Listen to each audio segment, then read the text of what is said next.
नमस्कार. ऊस उत्पादक शेतकऱ्यांसाठी खोडवा व्यवस्थापन करत असताना सध्या एप्रिल महिना चालू झाला आहे. एप्रिल महिन्यामध्ये सरी ओढणे याची लगबग चालू झाली आहे. लक्ष दिले असून त्यामध्ये खत व्यवस्थापन करत असताना सर्वात महत्त्वाचं जर काय असेल तर बाळबांधणी करत आहेत.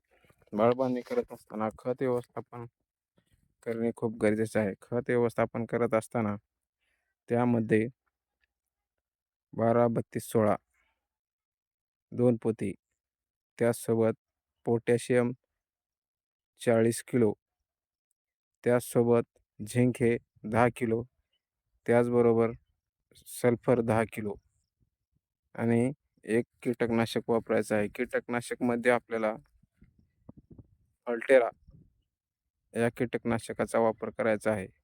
एकरी 4 किलो आणि हे मिक्स करून 1 एकरसाठी आपल्याला हा डोस वापरायचा आहे. माती लावणे गरजेचे आहे. धन्यवाद.